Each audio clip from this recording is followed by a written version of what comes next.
भारतीय शेयर बाजार के लिए पिछला हफ्ता कुछ खास नहीं रहा। बाजार में सुस्ती छाई रही। लगातार रिकॉर्ड बना रहे बाजार की चाल पर पिछले सप्ताह के दौरान लगता है ब्रेक लग गया। उससे पहले लगातार 3 सप्ताह से भारतीय शेयर बाजार में रैली देखी जा रही थी। हालांकि अभी भी सेंसेक्स और निफ्टी रिकॉर्ड उच्चतम लेवल के आसपास ट्रेड कर रहे हैं। अब अगला हफ्ता कैसा रहेगा और किन किन फैक्टर्स पर बाजार की दशा और दिशा तय होगी, ये जानने के लिए आपको हमारे वीडियो अंत तक देखना होगा। सोमवार को शुरू हो रहे सप्ताह में कई नामी गिरामी कंपनियों की तिमाही नतीजे आएंगे। अब किन किन कंपनियों के नतीजे आएंगे ये जान लेते हैं। 31 जुलाई Maruti, Power Grid, UPL, Oberoi Realty, Petronet, Adani Green, Adani Transmission. 1 अगस्त को Chola Financial, Scotts, PVR INOX. 2 अगस्त को Titan, Ambuja Cement, Gujarat Gas, HPCL, IndiGo, Metropolis. 3 अगस्त को Adani Enterprises, Adani Power, Bharti Airtel, Eicher Motors, Lupin. 3 अगस्त को Sun Pharma, MGL, Cummins, Dabur, Deepak Nitrite, LIC Housing, MRF, Zomato. 4 अगस्त को महिंद्रा एंड महिंद्रा, एसबीआई, भेल, आईडीएफसी। 5 अगस्त को बैंक ऑफ बड़ौदा के नतीजे आएंगे। अब आप इन शेयरों को अपने रडार पर जरूर रख लीजिएगा। अब आते हैं दूसरे फैक्टर पर। बाजार की नजर मैन्युफैक्चरिंग और सर्विसेज से जुड़े आंकड़ों पर भी रहने वाली है। 1 अगस्त को एस&पी ग्लोबल मैन्युफैक्चरिंग पीएमआई का डाटा जारी करेगा। इसके साथ ही S&P Global Services and Composite PMI का डेटा 3 अगस्त को जारी किया जाएगा। साथ ही देश के जून महीने के फिस्कल डेफिसिट संबंधी का आंकड़ा 31 जुलाई को आएगा। तो बाजार की नजर इन आंकड़ों पर भी रहेगी। अब आइए ग्लोबल फैक्टर्स पर।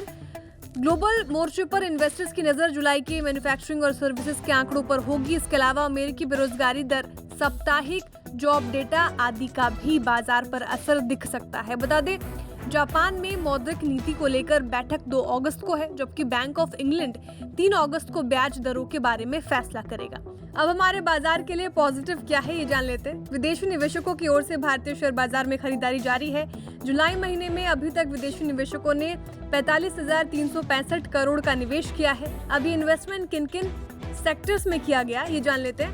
FIIs की खरीदारी फाइनेंस, ऑटो, रियल एस्टेट और कैपिटल गुड्स के शेयरों में देखी जा रही है। जून तिमाही के नतीजे अधिकतर कंपनियों के उम्मीद से बेहतर आ रहे हैं। इस वजह से भी शेयर बाजार अपने उच्चतम लेवल्स के आसपास ट्रेड कर रहा है। अब आइए नेगेटिव फैक्टर्स पर। क्रूड ऑयल की कीमतों में तेजी देखी जा रही है। बीते हफ्ते कच्चा तेल 5% के करीब चढ़ा था। ब्रेंट क्रूड का भाव $84 प्रति बैरल पर पहुंच गया था। अगर कच्चा तेल इसी तरह महंगा होता चला जाएगा तो इससे महंगाई बढ़ सकती है और कंपनियों की लागत भी बढ़ सकती है। अब आइए डॉलर पर। डॉलर के मुकाबले रुपए में कमजोरी देखी जा रही है। $1 का भाव 82.26 रुपए पर है।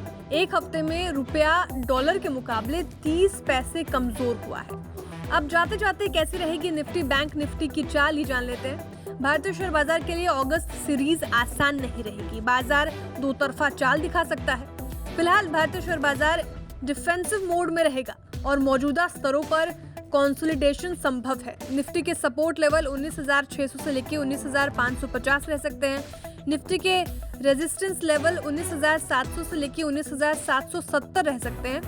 बैंक निफ्टी की सपोर्ट लेवल 45,250 से लेकर 45,130 रह सकता है। बैंक निफ्टी के रेजिस्टेंस लेवल 45,650 से लेकर 45,750 रह सकता है। तो हमने आपको शेयर बाजार से जुड़ी तमाम जानकारियां दे दी। अगर आप शेयर बाजार में किसी भी तरह का ट्रेड लेना चाहते हैं तो अपनी फाइनेंशियल एडवाइजर की सलाह लेना ना भूलें। ब्यूरो रिपोर्ट, बिस्ता।